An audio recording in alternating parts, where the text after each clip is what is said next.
قرآن پاک نے کہا یہودیوں پہ اللہ نے ذلت مسلط کر دی ہے، یہ ذلیل ہے، ان کا کوئی دیش نہیں۔ یہ جہاں انہوں نے قبضہ کیا ہوا نا فلسطین میں، یہ قبضے کی جگہ ہے اور ایک مٹھی بھر ملک ہے، شاید 60-70 لاکھ آبادی ہو اسرائیل کی۔ اگر امریکہ اس کی مدد نہ کرے تو اسرائیل قائم نہیں رہ سکتا۔ اور اس کے گرد 12-14 اسلامی ملک ہیں۔ بیت المقدس مسجد اقصی معمولی جگہ نہیں۔ حضور نے فرمایا 3 سفر کرو تو سمجھنا ہم عبادت کر رہے ہیں۔ کون کون سے؟ فرمایا اگر بیت اللہ جاؤ تو عبادت سمجھ کے جانا، مسجد نبوی کی طرف جاؤ تو عبادت ہے، اور مسجد اقصی کی طرف جاؤ تو یہ بھی عبادت ہے۔ اور فرمایا مسجد اقصی میں جس نے ایک نماز پڑھی اسے 25,000 نمازوں کا ثواب ملے گا۔ اور میرے رسول پاک نے یہ وہ مسجد ہے جس کے ساتھ معراج شریف جڑا ہوا ہے۔ قرآن پاک نے کہا کہ اس مسجد میں سبحان اللہ اسریٰ بعبدہ لیلا من المسجد الحرام الی المسجد الاقصی۔ مسلمانوں، قرآن کہتا ہے کہ تمہارے معراج کی شان رسول پاک کی مسجد اقصی سے جڑی ہے۔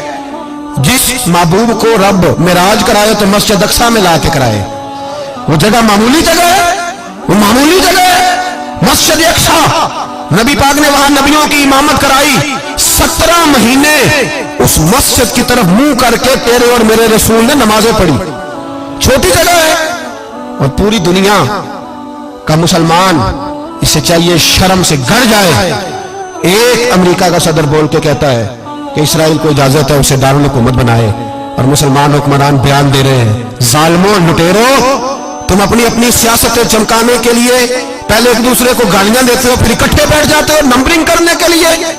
تم دین کے اس مسئلے میں سارے اکٹھے کیوں نہیں بیٹھے؟ سارے پاکستان کے سیاستدانوں کو، علماء اور مشائخ کو چاہیے تھا ایک پیج پہ اکٹھے ہوتے، اکٹھے بیٹھ کے ایک بیان ہی دے دیتے، ایک بات ہی کر دیتے۔ پھر میرا سلوٹ ہے ترکی کے صدر کو، پھر میرا سلوٹ ہے ترکی کے صدر کو۔ عجیب بات ہے نا کہ اس کے پاس ایٹمی طاقت آپ سے کمزور ہے، آپ کی تگڑی ہے۔ اس کے پاس جو فوجی طاقتیں ہیں وہ اپنی جگہ پر، آپ کی فوجی طاقتوں کا لوہا مانتی ہے دنیا، لیکن پھر مجھے کہنے دو نا، میدان میں بندہ ایٹمی طاقت سے نہیں لڑتا، ایمان کی قوت سے لڑتا ہے۔ وہ بول اٹھا ہے نا، کیا کر لیا اس نے اپنی پارلیمنٹ سے خطاب کیا ہے۔ اس نے بہت عرصہ پہلے کہا تھا مسجد اقصی میری خواب میں آئی تھی اور رو کے کہتی تھی آئے مجھے کوئی صلاح الدین ایوبی کا ماننے والا، کوئی آئے مجھے بچائے۔ کہتے میری خواب میں آئی تھی اور روتی تھی، کہتی تھی کوئی آئے۔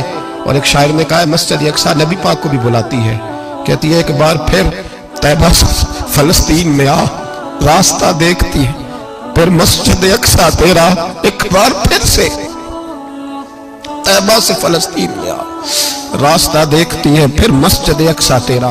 کوئی بول رہا ہے نہیں اتنا مقدس مقام، چھوٹے چھوٹے بیانوں، کہیں اکٹھے ہو جاؤ، پیش کوئی کر رہا ہوں بڑی جلدی۔ اس امریکہ کو لوگ ٹوٹتا ہوا دیکھیں گے، اس سے بکھرتا ہوا دیکھیں گے، اس سے لرزتا ہوا دیکھیں گے، اس لیے کہ مقابلے رب رسول سے اتنے آسان نہیں۔